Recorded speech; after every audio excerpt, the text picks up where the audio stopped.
This is the first episode of the Dangerous Thinking series.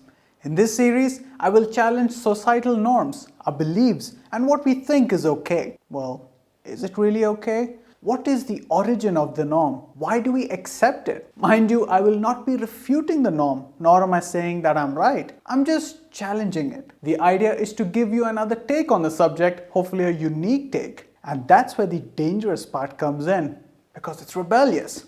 So without further ado, let's talk about competition.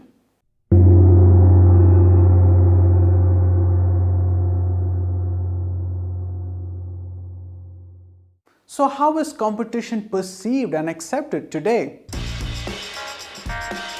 Well, fortunately or unfortunately, competition is at every stage of our lives. It starts even before we were born. When we were a sperm, we competed with billions of other sperms, our siblings, in order to fertilize the ovum. Then you're born, and in a few years you start school. The next phase of competition begins here. You are told to ace your exams and aim to hold a rank, preferably the first rank. As you progress, the competition turns sour as you're told to only focus on you. I'm sure we have gone through this. You wanted to help a friend, which means spending time with them and ensuring they understood the material. As you approached your exams, your parents discourage you from helping your friends and encourage you to focus on your grades and your career. Their reasoning was that after school, you're going to drift apart, so it's best to focus on your own path. The next stage is college. You compete to enter the best colleges in town or perhaps in other countries as well. You might be forced to pursue a career that's not your choice. Why? Because competition. Competition with your neighbor, competition with your classmates, your cousins, and even your father's co-workers' children whom you have probably never met.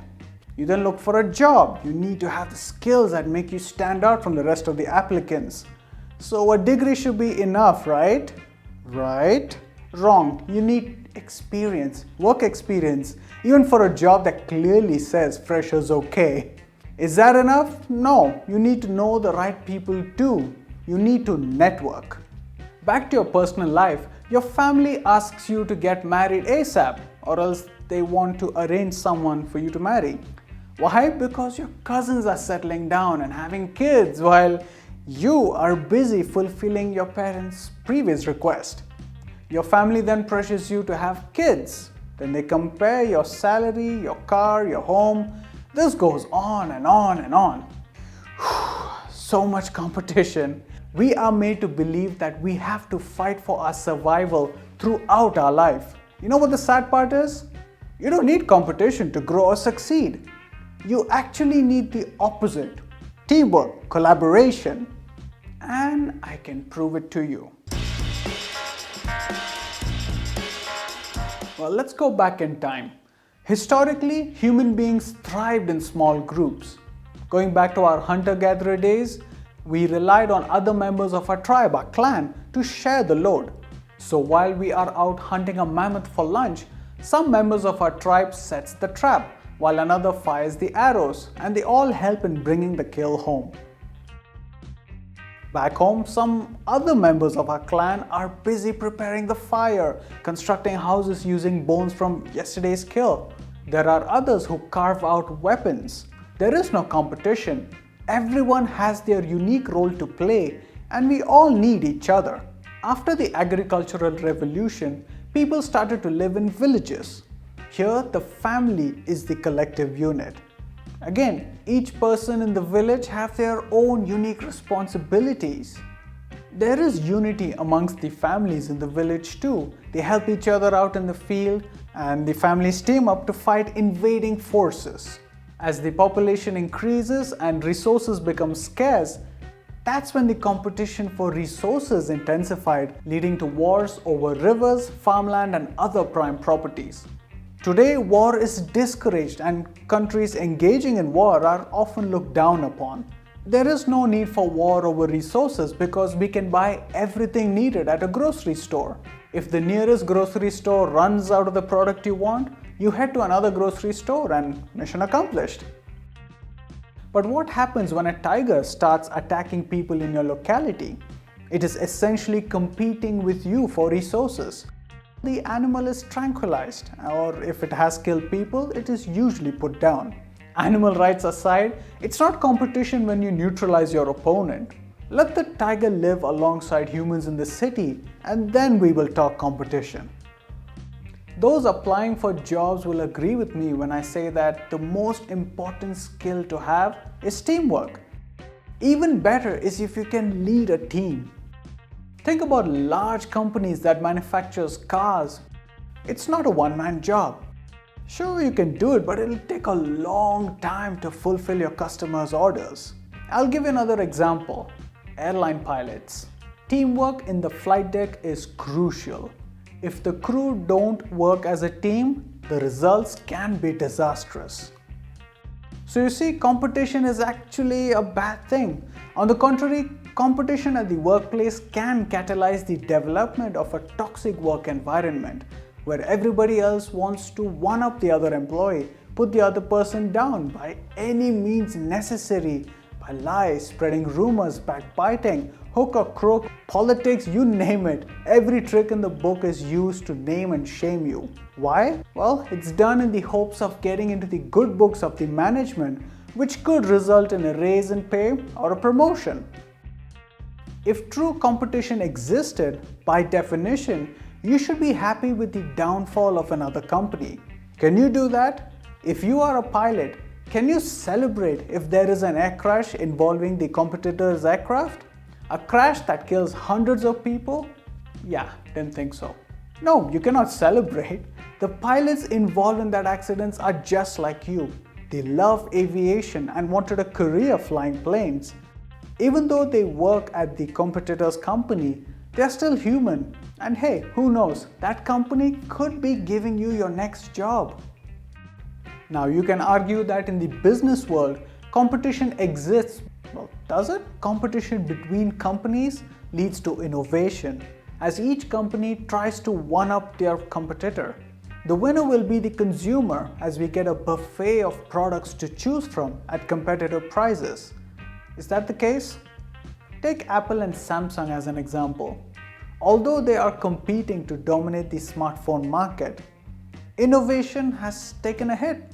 Each year they introduce a new phone that's pretty much the same phone as the year before, except for one or maybe just a handful of new features. Not to mention the planned obsolescence, that is, the phones are planned to fail within a short period of time. The idea is that when a person's phone is obsolete, they shall shell out the money to buy another phone, hopefully from the same brand, which means more units are sold, meaning more profits. Again, how exactly is the competition between Apple and Samsung good? It's not good for the customer, nor is it good for the environment. These obsolete phones end up in the landfills, and they talk about a chip shortage globally. Police. Ideally, you want to have a sustainable competitive advantage where you have an advantage over the competition that's not easily copied and thus can be maintained over a long period of time. Think Coca-Cola, Pepsi or KFC. Their recipe is a secret, giving them a competitive advantage. Other brands come close, but it's not the same. But as a consumer, does it even matter? In fact, imagine it's a hot day and you are at a grocery store. You just want a cold drink. Does brand matter? If the brand you prefer is not there, you are just as happy with another drink. Now, if you are a fan of sports, you may argue that competition is needed and is essential to make sports fun. Okay, yes, you are right. Sports is more fun with competition, but well, let's start with the obvious, team sports. If each player did their own thing, there's no way the team would win the game. So once again, it's teamwork, collaboration that's important in team sports. Now for the sporting events where individuals compete, like many of the Olympic games, like running, wrestling, swimming, these games are a test of strength. But is it a true test of strength? The need to win is so ingrained in people that they are willing to go any length to win. I'm talking about performance enhancing drugs or PEDs. Heads up, PEDs are a problem in team sports too. Obviously, it does not include everyone. Many professional players take their sport seriously. They wake up early, follow strict diet, and practice every single day. But it's the few that do take PEDs that ruin it for everyone. It's not real competition when a dedicated athlete is made to compete against an athlete that has abused PEDs. There are repercussions to abusing PEDs, like a lifetime ban from participating in a sport, but it still happens.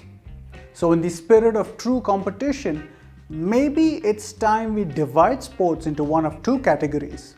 One is the test of natural strength, and the other is the test of drug-induced strength. Now, if you're looking at me and thinking, gee, you're a YouTuber, you have competitors all over the world. You compete for views and subscribers. Well, let me tell you the truth, there is no competition. The way I see it, every single YouTuber starts a channel with some plan in their mind. They want to create unique content. Now, if you identify another channel just like yours, making similar content, that's good, right? Yes, there is a chance that some of their subscribers also subscribe to your channel. I mean, sure, there will be some overlap, but definitely not all of their subscribers. This is an opportunity to collaborate. So together, we get our content out to more people.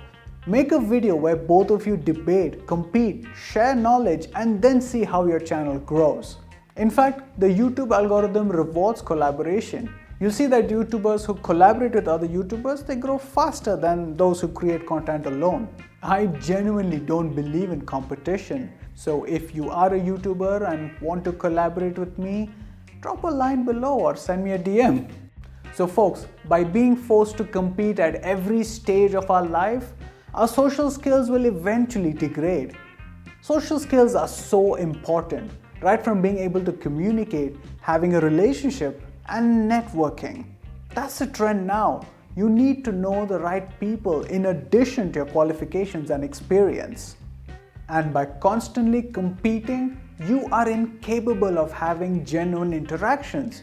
You're constantly trying to one-up the person, and in the process you create a toxic environment. I mean, not just in the workplace, you will be such a toxic person to be around. That's right, folks. Competition is a relic of the thought processes of the previous generation. Now, times have changed. It is all about inclusivity. So think about it. There must be a reason why religion preaches inclusivity. You don't compete with your fellow human beings. They are your brothers and sisters, your neighbors, or your guests. You work together so that we can all benefit as a species. In Hinduism, we say Vasudeva Kutumbakam, which translates to the world is one family. In Christianity, they talk about love thy neighbor. It does not tell you to compete or outdo thy neighbor. But do you see it now? There is no competition. It's an illusion. Alright folks, that's our episode today. Let me know what you think. I'll be back soon with another video. Until then, stay safe, stay curious, and I'll see you in the next one.